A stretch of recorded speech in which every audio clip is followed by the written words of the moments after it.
CPAC Now, America Uncanceled. And yes, it is Independence Day week. As Americans, we sit back, we spend time with our families, and we celebrate America's freedom. And joining me now is Jane Cook, who I've known I feel like my whole entire life, who is author and presidential historian, has just come out with an incredible series for all of our wonderful children called The Revolutionary Readers. Jane, thank you for joining me. Thanks for having me. So I was looking through this one statistic. Only 13% of eighth graders are proficient in American history. This according to the U.S. Department of Education in 2023. That's 13%. I mean, so incredibly low. What inspired you to say, okay, we got to hone in on our youth, talk about patriotism, talk about love of country, talk about American history? Well, I looked at that number and in some ways, I just wasn't surprised. And in other ways, I was like, well, that kind of fits the world that we're living in. And I looked on Amazon and I thought, well, surely there are books about the flag in certain categories of children's books on Amazon. And I discovered that there weren't any in the Learn to Read. Their books are numbered 1 to 4 on the outside. And so there was great princess books and things like that, but there wasn't anything patriotic. And I just felt like there was a huge need. I think that even though that statistic is terrible, I think there's a hunger for people who want to learn about America. And so I developed this series. And so the first series is all about My American Flag, the Pledge to the Flag, and then patriotic songs such as America the Beautiful and My Country 'Tis of Thee. And that you learn about patriotism and people who have, lived out the love of country over the years, anywhere from Martin Luther King Jr. and going, as far back as George Washington. Right. And you just sense, of patriotism. So in the first book, it's for young readers. So what ages are we looking at there? And that one is My American Flag. Is that right? Right. So My American Flag for 4 to 6 year olds, so first grade. Okay. So if you look at the number, that's kind of correlates to the grade. Mm-hmm. So the second book was second graders and America the Beautiful. The third is The Pledge to the Flag, and then the fourth is My Country 'Tis of Thee. When you were writing these books, did anything stand out that you were like, wow, this is an interesting fact, like American children should be aware? Yeah, I didn't know about on the Pledge to the Flag, the man that wrote it, Francis Bellamy, he was actually seeing a lot of immigrants coming to New York. Right. And there were a lot of Catholics coming from Italy, Jews coming from Eastern Europe. And he wrote the pledge so that at school, kids that were new would have something in common with kids whose families had been here a long time. And so it really merged those two. And the fact that the first time it was ever sung or ever stated was at one time across the country, every school said it at the same time on a specific date. And I thought that was pretty cool. Right. Sometimes I stay in shock that in some schools, there's plenty of schools that are doing the Pledge of Allegiance and the national anthem, but there are schools that don't do that. What do you think is happening here in America that there's this sense of, really not making that connection with American history and with literally teaching the children like America is a bad country? Yeah, I think that's exactly what it is. It's an ideology that's crept in to at the university level, at the grade school level, and it's kind of a harsh history. Right. Instead of looking at, there's always going to be bad things in life. But it's important to champion the good and to deal truthfully with the bad. Right. But that's part of what gives us hope as a country and has made us strong as a country is to say the pledge together. I'm not like your politics, but I'll say the pledge with you because we've got America in common. And I think there's a hunger to get back to that. There was one presidential historian who I interviewed, I think it was like over a year ago, and we were having this really interesting discussion about the American fabric of basically how it's crumbling before our eyes, that not much is keeping this country together. And you see this more and more as you've seen like the blue states and the red states. What's your sense as you're seeing what's happening today in American culture, and how you're viewing it from your lens as a presidential historian. I find myself screaming at the TV a lot because, I don't think you're the only one. well, Yeah. for example, there was a school in California that their mascot was the Minutemen, and they Mm. decided that that wouldn't appeal to minority students because that was back during the American Revolutions. The first soldiers were called Minutemen, and I Yeah. was screaming because there were Black Americans who were Minutemen. One of them was named Peter Salem, and he Right. fought Battle of Concord and throughout the whole war. Right. And I've included him in these books because he was very much a part of the founding of America as the guy standing next to him. Hmm. And so, I think a lot of his our perceptions of reality aren't accurate. Yeah. And that's why we're all screaming at the TV sometimes. Well, let me ask you, if you're to view what's happening now, is there a period in American history that you think are we in just uncharted territories, or is there a time in history that you're feeling like we're the closest to or that we can relate to? That's so hard. Sometimes I think that what people experienced in the 50s with the McCarthy era, Hmm. with the Red Scare, is a little bit of what has happened because there's been so much, but in the reverse, it's been the conservative viewpoints have been censored Mm. on Twitter, Right.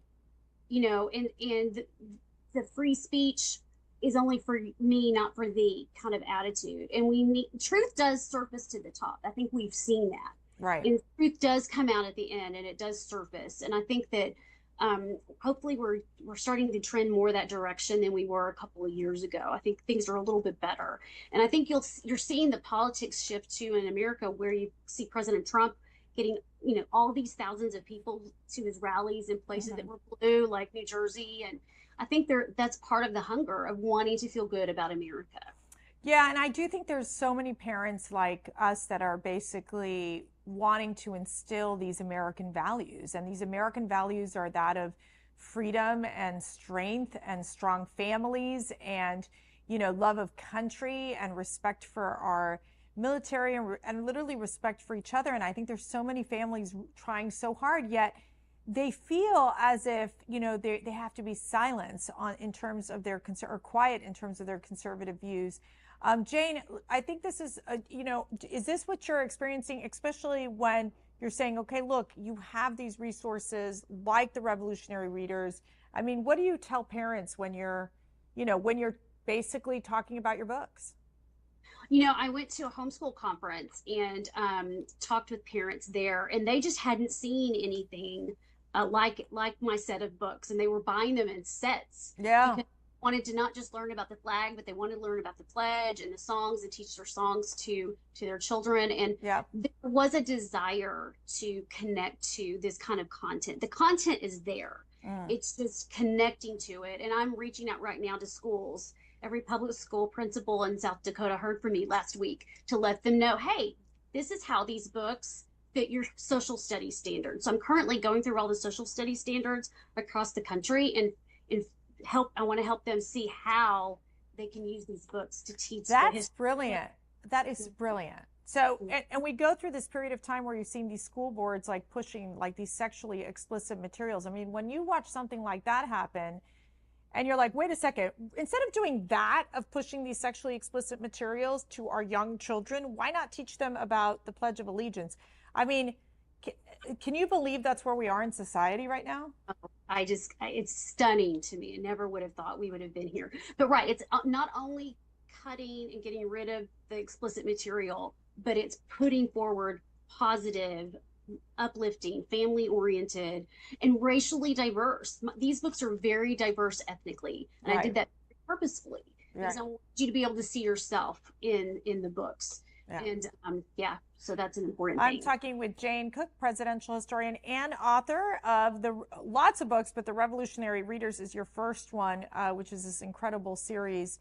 Let me ask you this. We know that in this past last week, there was the presidential debate. There was reference to the Presidential Greatness Project, which put Trump as being like the worst president in the United States. Of course, I totally disagree with that. We're obviously working for him personally and knowing what he was able to accomplish in America. I mean, as a presidential historian, how does this thing all work? Well, the thing that I've learned is that what's sometimes going on in the moment is not how history remembers it. And so I don't think he's going to be remembered as the worst president. I think he's going to be up there at the top Mm. because he's doing things and he's shaking up the establishment. And I get those surveys and I always rank Republicans really high because I know there are other historians who are ranking them all really low. Right, right. It's one of those things that history is right now it's hard to be objective, Yeah. but 20 years you're going to have people who are going to be more objective, and those are the people that will go back and they'll look at things and they'll not have a stake emotionally in whatever is happening. And I know George Washington found out, oh, he didn't find out, but we found out that the second in command gave a British battle plan to the British, committed treason. He never knew that guy committed treason, but history revealed that. So sometimes that kind of thing happens, where something will come out and you'll be like, oh, that's what was really happening. Right, right. And that's part of the process. Let me ask you this. This article also came out this week. New York Post has an article on Alan Lichtman, another presidential historian, urging Democrats not to dump Biden because, quote, it could not be more misguided, basically saying that you shouldn't compare a 90-minute debate to 3.5 years of, quote unquote, Biden's record. When you're looking at from the presidential historian lens, I mean, and you're seeing these really negative numbers pile up for Biden, does Alan Lichtman make a point, or what do you think about that? Well, I do. I think I understand what he's trying to do. He's trying to say, oh, don't let this 90 minutes represent the whole, right? But what those 90 minutes happened. And when someone has something like dementia, if that's what it is, they're going down. Yes. It's getting worse, right? It's not going to get better. And that's what I think that showed us. It's where it is in time that it's not going to get any better. And you got to think about the national security of the country. You have to think about what's best, not for you, not for your wife, but what's really best for the country. That's right. And I don't think that argument flies at this point in time. Yeah, especially where the minds of the American voters are, and even nearly half of the Democrats agreeing that Biden shouldn't be the Democrat nominee, but it would be a very messy process. Plus, the Democrat Party is already in chaos. Let me ask you this. What advice, as a presidential historian, would you give Donald Trump as he goes into these next 4 months in this election, 4 or 5 months in this election? And then if he were to win, what advice would you give him for his second term? I'll start with the second one.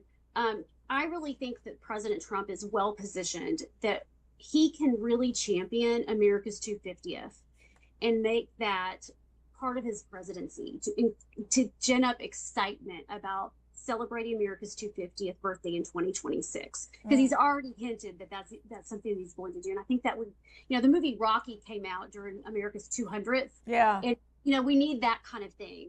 Interesting. Yeah. Yeah.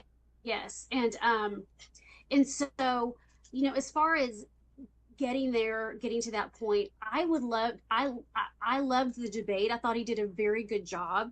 I would like to see him be even more specific sometimes. Like when it comes to J6, what about the grandmother that was sentenced to 2 years in prison for praying?